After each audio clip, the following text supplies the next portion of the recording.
You just have no idea how no pants I ever wear for these. Hi there, it's Andrew Johnston.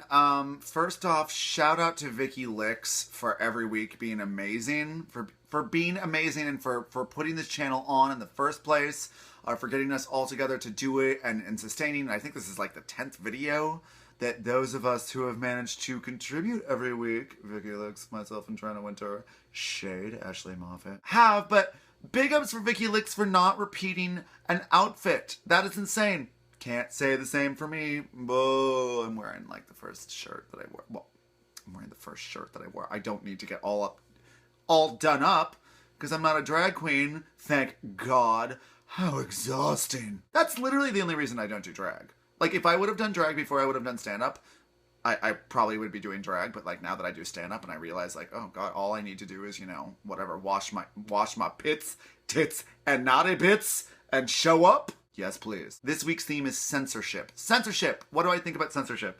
I'm in favor of it. I am in favor of censorship so long as it applies to idiots. How do we decide who these idiots are? Well, I would suggest appointing some sort of global blue ribbon panel presided over by me. And that's the tricky thing. I mean, it's a case-by-case basis. So I guess fundamentally, no, I'm not in favor of censorship as it applies to comedy.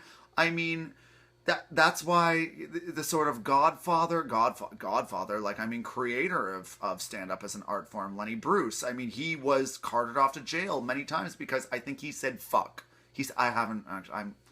I know that he was very cutting edge for his time. Apparently he wasn't very funny. Like, if you listen to his old stuff, like, it does not hold up. Comics should fundamentally not be filtered or censored. I don't like this angle. All right, 1 second. I think that censorship is quite counterintuitive to doing comedy because really comedy should be, oh God, I can't believe I'm actually going to use this in earnest, truth-telling. But it should be, but used responsibly. And I do think that there are some people... I think that there are many people, I'll say it, a great majority of people who should be censored. I think that ultimately the hands of censorship, it should not be a sort of like legally enforced thing, and unless it is. I mean, a few years ago there was a case in Canada, it was quite a precedent-setting thing, where there was this comic out of Vancouver, his name is Guy Earl. Two first names. What the fuck is that? He got a case brought on him because in Canada we don't have the, what is it, Second Amendment, First Amendment, freedom of speech. We don't have, you know, just like license for free speech completely. There is such a thing as you know, punishable hate speech. And this guy apparently was hosting some open mic at some pub, and there was a table of lesbians, and they were chatting because in all likelihood he was terrible, as a lot of male open micers are. Sorry about it, but they are. And they were chatting, and he resorted to just... He was not skilled. Like, he did not have the skill set to deal with that professionally. So he started blatantly insulting them, saying, like, you dyke, this, that, whatever, and then got in a physical altercation with them. They took him to the Human Rights Tribunal. And I mean, I know his type. They're just pieces of garbage open mic types, and they think that they are, hearkening back to what I just said, and cringed when I said it, truth tellers. And again, I was not there for this, but I'm speculating. So this is all alleged.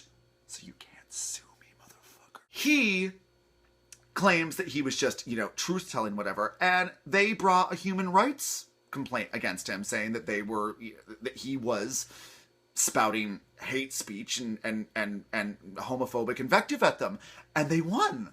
And in a case like that, I think, oh my God, I'm so on the fence, because I just think if you are a comic and someone is coming at you, as far as I'm concerned, all bets are off. Pardon me, this isn't the same case as this guy at all. I'm a professional. I know what I'm doing. I know how to mitigate the situation, but if someone keeps coming at me, I have stared people in the face before and said, now, you realize you've been given 2 warnings, and I now reserve every right to be as cruel to you as possible. And I have been. I have been, but then I kicked them out, but they've been given warnings. and I'm still getting paid, bitch. So I think in a case like that with him, I do think that there should be censorship. If someone does not know what they're doing, no, there can't be just a blank check for mayhem. I am not any sort of bastion for political correctness by any means. One of my, oh God, I don't want to say favorite, but if I'm really at the end of my rope, what I will call someone is a fire-breathing mongoloid. Very offensive. Jess Beaulieu, a local feminist warrior and hilarious comedian this past weekend, or the other weekend in Montreal, was like, I really hate when you say that. And she should, and it's terrible, and it's meant to be terrible. And I make no bones about it that it is terrible, but I mean, comics fight with our words. Like, that's how we fight. Unless we're jumped off stage, and then we fight with our fucking mouths. I will bite your dick off, motherfucker. Don't come for me. Still fighting with mouths. But I do think it really is up to the audience to provide the positive or negative reinforcement. And what's unfortunate is that far too often they don't. What I would like to reference is Amy Schumer's recent, trouble, where actually a friend of mine, Monica Heisey, wrote this article for The Guardian about Amy Schumer's racial blind spot, in which she was citing some examples from Amy Schumer's stand-up. She has a lot of material that as a club comic, I understand. It panders. One of her jokes was something like, I used to date Hispanics, and then I started to prefer consent.